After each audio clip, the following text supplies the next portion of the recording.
It was a late, bitterly cold night in the city. The kind of night when the wind bit through your clothes, and the silence was almost suffocating.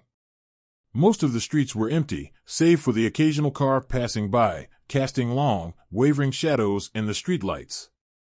No one could deny that the city had its charm during the day, with the bustling crowds and neon lights. But at night, it transformed into something else, something darker, and far more dangerous.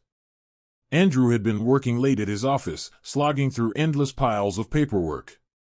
He was exhausted but needed to catch the last train home.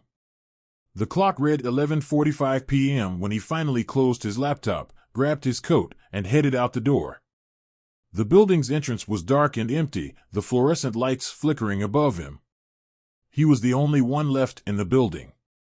He took a deep breath, the cold air stinging his lungs as he stepped outside. His apartment wasn't too far, just a 20-minute walk through some back streets. Normally, he didn't mind the short stroll.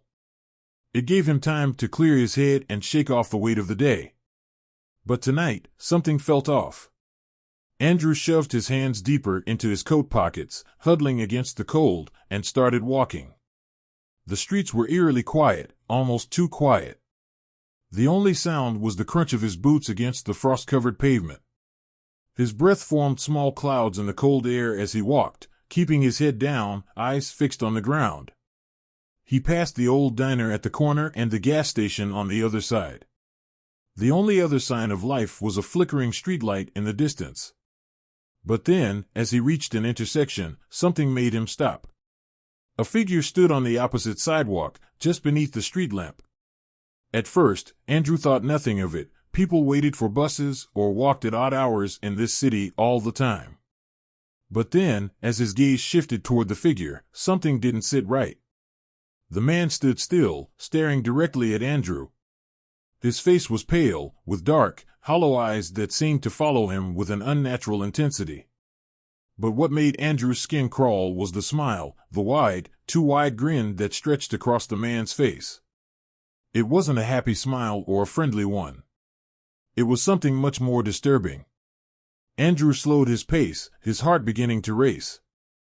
He had lived in the city long enough to recognize that something felt wrong, but he couldn't quite place it. The man didn't move, didn't even blink. He just stood there, smiling. Andrew's instincts told him to keep walking, to ignore the strange figure and get home as fast as possible. But his feet felt frozen in place. His mind screamed at him to turn around, but the man's stare held him captive. For a long, uncomfortable moment, they simply stood there, Andrew on one side of the street, the smiling man on the other.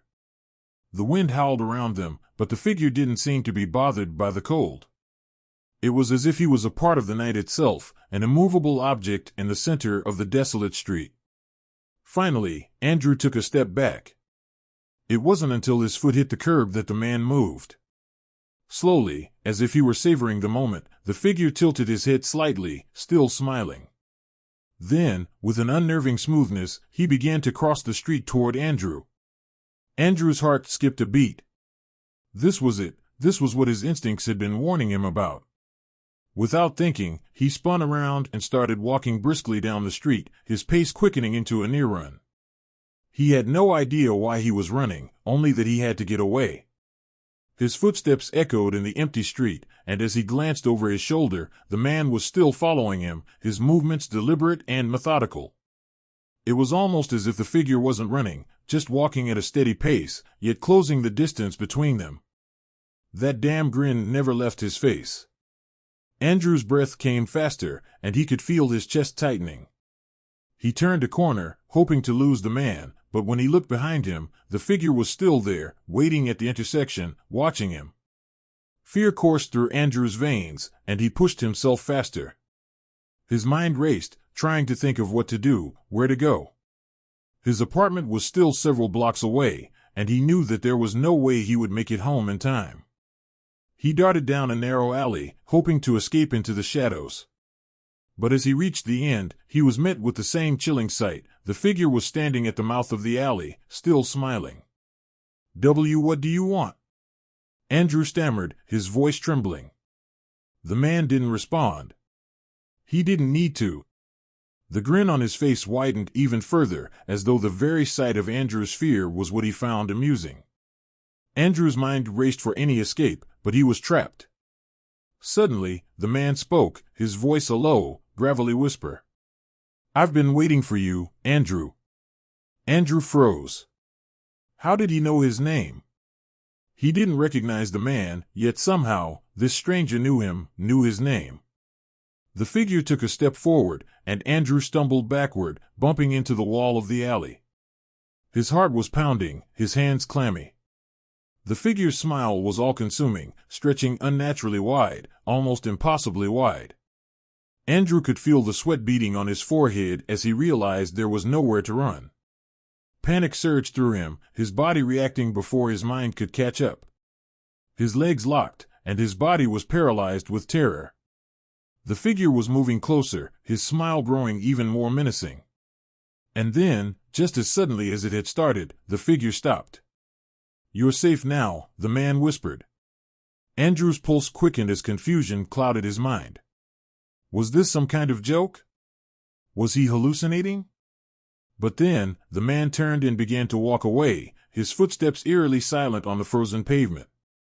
He didn't look back, didn't say a word. He simply walked into the night, disappearing into the shadows.